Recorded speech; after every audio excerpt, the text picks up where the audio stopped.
this panel session is of our next gen. So in the previous conferences, we've had requests or comments on people wanting to see new faces presenting at these conferences and some of our next generation. So our topic really is on the next generation of building surveyors, and we're going to cover hopefully some good ground with these next geners. To introduce each of our panellists, we've got Enzo Palermo, who is from Hendry Group. He has 15 years experience in the building industry, previously in design and more recently in building surveying, working at Hendry Group. We also have Mark Jansis, who many of you will know, and yes, he's not actually a next genner, he's an old genner. And Mark's been around for years. He's been the MBS at Mildura for almost 15 years, and prior to that, he was an MBS.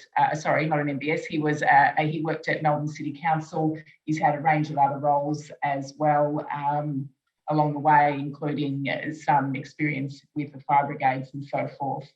We've got Matthew Harvey, who's one of the newer MBSs on the block. He's been an MBS now for about 4 years. He was at Frankston and has recently moved across to the city of Greater Dandenong. And he, prior to being a building surveyor, he was a carpenter, and he's been in the building industry for almost 20 years. But certainly a next gener in terms of one of the younger cohort of MBSs that are in the system at the moment. And our fourth panellist today is Sarah Ford. Sarah has lived in Benalla her whole life, and she has a young daughter and another on the way, mixing family with work, as we all do. And Matt's just had a new baby recently as well. Sarah commenced her career with Benalla Rural Council in 2004, and she was an admin assistant to the MBS then. She's worked her way up and into a building coordinator role, and she's also completing her qualifications to become registered as a BSU as well. She's a volunteer with the State Emergency Services and active with Rotary as well. So we have the panel here to chat to you, and I guess to open up the session, we've heard a lot in the chat feeds, we've seen a lot of comments around the problems with getting building surveyors into the industry. It's been a strong focus of Andrew Cialini, as we saw in his presentation with the new cadet program that he's worked very hard to stand up. And then there's also been some specific funding for women in local government to take up building surveying qualifications, as well as support from the VMIA and that Andrew spoke about in his presentation. So a lot of work going on to bring in new people into the profession. In the meantime, we have these new generation in, and there's a lot of talk about an ageing profession. So today we're going to hear from some of the younger members of the profession who still have had some decent experience in the industry. But nevertheless, they finding a career path and a way forward in a time of heavy scrutiny on the profession and on the industry, and in the face of uncertainty about what the role might look like going forward. We heard yesterday about potential reforms to the model, and there's no doubt that people who are in the earlier parts of their career as building surveyors have some challenges ahead. So with that, let's get some questions going. Matt, I'm going to start with you. And really the first topic of conversation that I want to explore with the panellists is around how the younger generation see the practices of the past and the culture of the profession of building surveyors, and what they think needs to change potentially about that. So Matt, how do you describe the culture of the building profession, the building surveying profession in Victoria? Good question. So culture. So the industry, how I sort of see it is, it's more of a negative than positive in my view.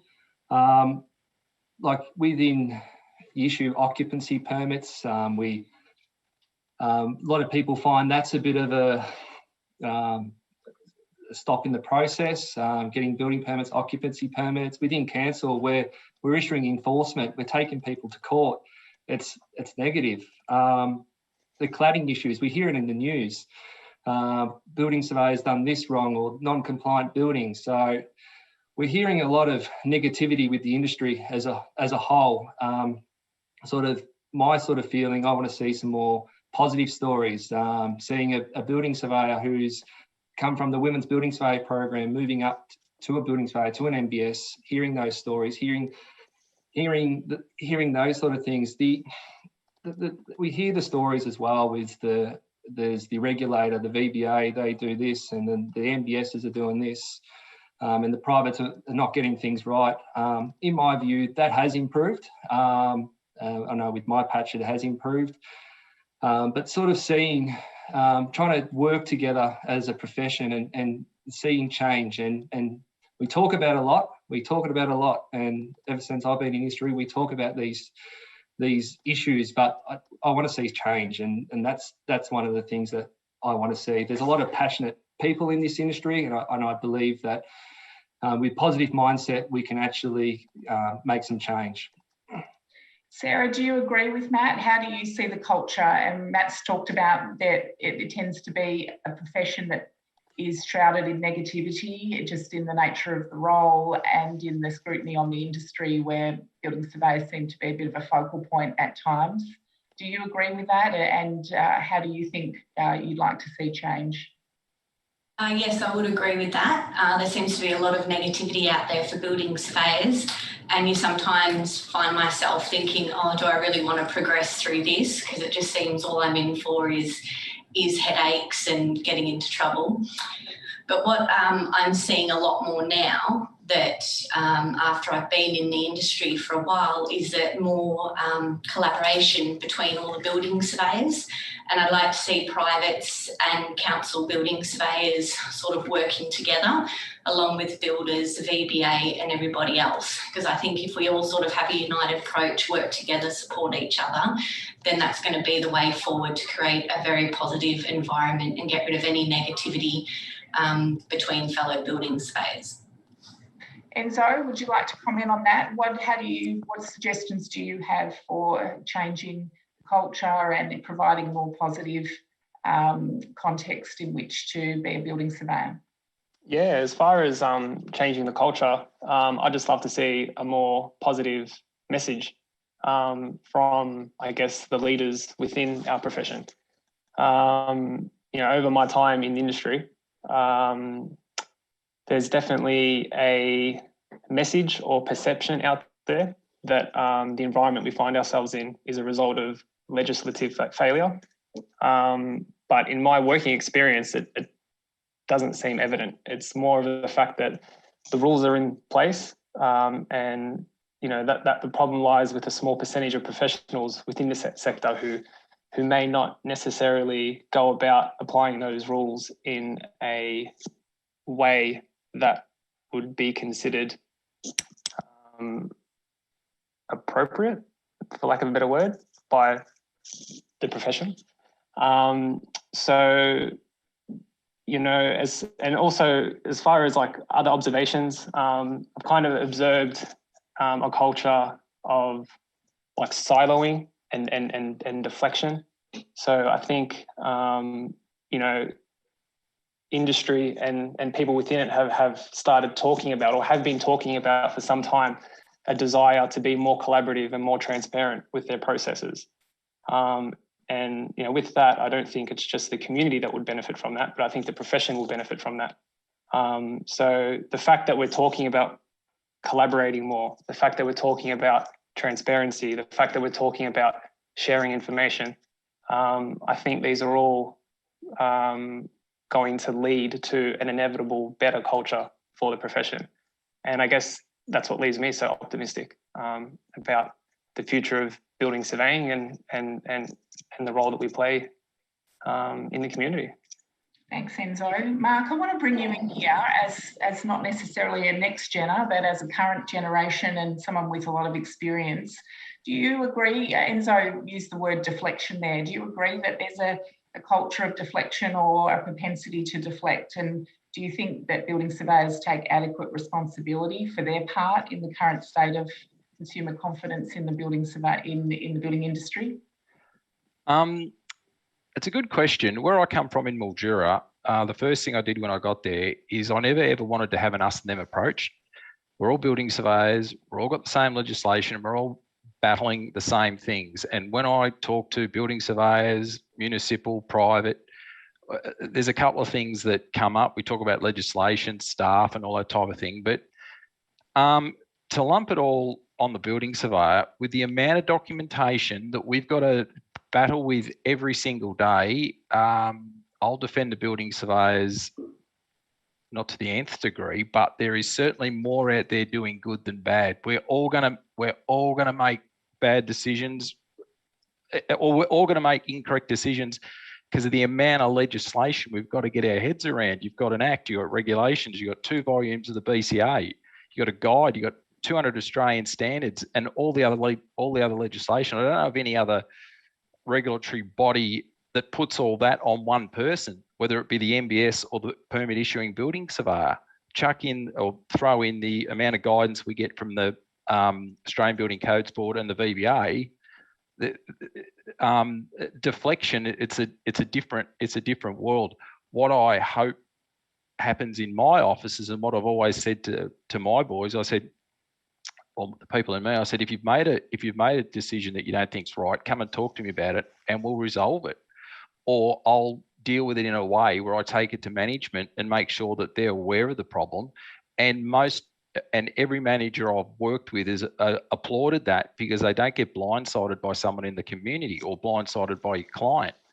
So if anyone could take that on board, is that once you've made a mistake, you're only human. Go to your boss, go to your manager, go to the CEO and explain what's happened. It'll be palatable. It'll be unpalatable to sell, but in the long run, you'll stand in good source. So that's what I say in my office. So I take from that the message is that perhaps the profession needs to get better at resolving mistakes rather than expecting that there won't be any, because of the complex world that you operate in and the inevitability that is going to result in errors. But it's about how you manage those errors. Matt, would you agree with that? Absolutely, I do. Yeah. And Sarah, do you have any comments on that as well? No, I fully agree with what was said there. Okay. All right, let's move on to the importance of networks and mentors to the next generation of building surveyors and how we can do that as well as possible. Matt, how important are your support networks and what advice do you have for new building surveyors around how to grow their networks? Oh, the industry support and is critical. It's what we need to do every single day. Myself as a building surveyor, as an MBS, I talk to building surveyors every single day, from private to other MBSs. It's critical. You have to get on the phone, talk to them if you're not sure, learn from different experiences. Like times when I first started with the cladding, I had cladding jobs coming at Frankston, and I was on the phone to other MBSs who dealt with that and share their experiences and learn from that. So my biggest thing I would say to the next gen building surveyors is to don't be scared. Call an MBS, call a building surveyor, call a private building surveyor, call someone, call the VBA, just get on the phone. I find it's once you get on the phone and you're talking to a surveyor, you're trying to get off the phone. So the greyer they are, the more knowledge they got is what I say is a bit of a model to myself. So yeah, just get part of the groups, get talking, talk about legislations. It constantly changes. Just get involved is what I think. Sarah, how's your experience been building networks? You've come through the system from being an admin officer in council and working through to having more of a substantive role in the buildings department at Benalla. Have you grown your networks and how have you done that? Oh, definitely. I think networking is probably the most important thing that you can do, is surround yourself by all the different inspectors and building surveyors. And I've been lucky enough to work with 10 different municipal building surveyors, and they all see things slightly different, which is great because it gives you a perception of it. But make sure that you join like the Australian Institute of Building Surveyors, Victorian Municipal Building Surveyors group. And I also run the North East Building Surveyors group meetings, which is made up of all council staff and private staff in our whole area. And we have representatives from Fire Service Victoria. We have designers, draftees, builders, and also the Victorian Building Authority. And that's a great way that we can all get together and discuss issues. And as the others said, if I have an issue I'm not sure on anything, I can just ring up sort of any building surveyor from another council or private and have a chat to them, and they will put me on the right track or give me advice on how they would deal with it. Also, when you are going through school, make sure you have a good sort of working relationship with all the others that you did. I've got a great support network from all the other students that I've gone through all my schooling with, and at any point in time we just ring each other, ask questions, and we're all more than happy to help each other out, which is fantastic. Thanks, Sarah. Enzo, you've worked and currently working in the private sector, but you have worked in local government. Do you think there's a difference in the networking? And you know, we've heard from Matt and Sarah about picking up the phone, and how does the day allow for that sort of interaction when there's, you know, feeling pressures and getting through workload? Yes, so the elephant in the room when we talk about reaching out to networks. Yes, as you mentioned, I've had the benefit of working for both local or for private and public organisations, small organisations, larger organisations, and the pretty consistent message, which I'm sure will change in time, is when you come to work, you sit down and you work. So if you're seen to be on the phone, making calls, maybe not project-specific calls, there can be a perception that resources are not being applied appropriately. Now, that's clearly not the case, but the reality is this is what a both young and professional transitioning into building surveying will face, because they want to impress, they want to come to work, they want to be seen to be working. So to have that negative thought in the back of their mind that, oh, is it okay that I'm on the phone right now talking about this matter because it might look like I'm not doing my job?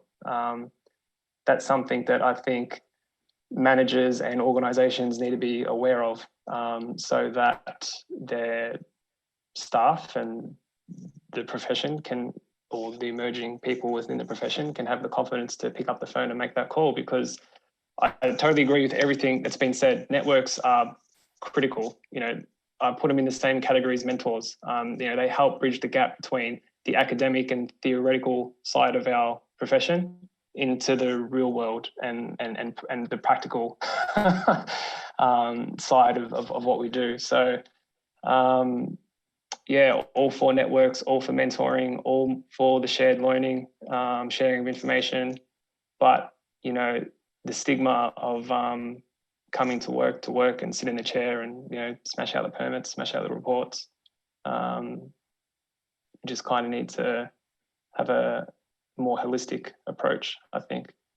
Find a balance. Matt, Mark, do you have a comment on that in terms of how you find the balance between growing those networks and drawing from them as well as getting the work done? Yeah, you've got to have your networks in the right area. Like, you know, I've rung you up on plenty of occasions about Act and regulations, and I've got equally as the same amount of networking in private industry and other MBSs who I ring up, John Prendergast and all that type of thing on ways to handle that. So yeah, networking is important. It's definitely important. It fills the gaps. It fills the gaps, and once you learn something from someone else, it sticks in your mind for longer. Like I said, we're in the industry with a massive amount of legislation. You can't know it all. You've just got to know where to find it and understand it. So that's it there. Yeah. Now, Sarah, because I've got you on the panel, I think it would be remiss of me not to ask you whether, from a female's perspective, you've found challenges in the industry and in establishing your career as a building surveyor. Do you feel like you've had support as a female, or do you feel like anything you want to share in terms of your interactions with other female building surveyors about what it's like to be a woman in building surveying? I've found that I've had really good support from builders and also other building surveyors, and all the building surveyors that I've worked with have been male, and they've all sort of taken me under their wing and provided me with the support and assistance that I need. Other female building surveyors have also been very supportive as well. Currently, I have a female municipal building surveyor, and that's great. It's awesome to have another female that I can talk to and get other opinions on things. But from a point of view, I've had heaps of support from everybody. Like occasionally you'll get the people that will question you and look down at you on a female when you're on site with builders that have been in the industry for 40 years, and they know better than you and just like to argue the point with you. But I don't see that as just a female thing. It's more they do it to anybody and everybody. Great, thank you. Just to wrap the session up, it's been a great discussion, but as a final question to the four of you, I'd like each of you to say, what are the two things that we've had a lot of discussions about potential reform, and from your point of view, what are two things that you would want to see in the reforms to building legislation that are being considered by the expert panel appointed by the Victorian government? I'll start with you, Matt. Good question. It's sort of on top of my head. I'd like to see a building control plan for the whole of Victoria, so there's consistency across Victoria in the council. And I think there needs to be a better understanding between the role of the municipal building surveyor, the role of the regulator, and the role of the private building surveyor. So they're the two things I'd like to see change and made clearer. So role clarity and also then consistency between local government building departments, and I guess in that respect you're talking about resourcing, but also how we respond at a local government level, because there are some challenges with different approaches by different councils. Absolutely. Yeah. Enzo, what are your what's on the two top things on your wish list for change? Well, it's hard to pick two, but off the top of my head, I'm really motivated about the professional standard scheme and establishing professional standard councils. I think that given the complexities of our profession and the reality that building methodology and building practices are not going to simplify over the foreseeable future, we need to have a system in place where experts are assessing the competencies of people entering the profession, but are also holding their peers to a minimum standard. So yeah, all for the professional standard scheme. Really like to. So moving the oversight to the profession itself. To take responsibility through the associations, and so we know that RICS and ABES are currently seeking professional standard scheme approval. So that's fantastic that they're on target, but it does really signal a shift back to the profession itself for taking responsibility for managing risk and quality of education. What's the second thing, Enzo? So on the back of role clarity, I'd like to see more codes of conduct for other practitioners in our profession or in the industry. Again, it's just going to reinforce who's here to do what, and hopefully iron out an issue of identity crisis that I observe from time to time. Yeah, great for role clarity, but also for making statements about ethical expectations, which of course is one of the features of the code of conduct. Sarah, what are the two things you would ask for in the reforms? I'd ask for a reform in the education system, because everybody I've spoken to, and also from my own experience the education or the qualifications that we need, I feel very let down by them, and that the majority of stuff that we have to learn does not prepare you or help you to be a building surveyor. It's sort of like building surveyors are being tacked on to all the other builders and project managers and quantity surveyors, and it just feels really, really let down that you have to do this specific qualification to get registered, but it doesn't tell you or teach you really anything you need to become a building surveyor. And the other one is also more support and different categories to become registered as a building surveyor. And that would be more support through the VBA and the Building Practitioners Board, because at the moment it's very hard to get any answers from them. And especially being from regional rural areas, it's extremely hard to get the experience that the VBA want for you to be a BSU.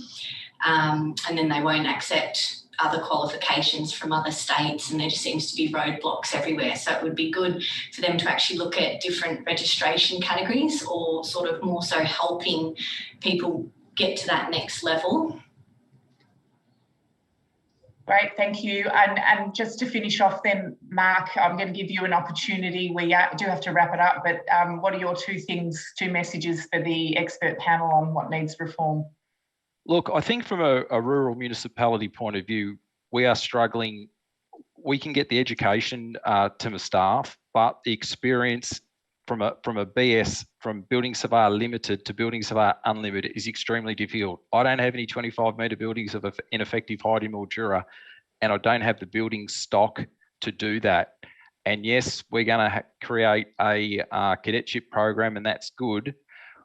It's probably time we had a look at the MBS role for rural municipalities, what it looks like and what the roles and what the structure of it is, because there's a lot of parts of the BSU that I've got that I don't use in my everyday, that I've never been taught, that you learn on the job. So I think we need to have a look at, there's enough building surveyors out there in the profession now to have a look at the role of the MBS and see what it really involves.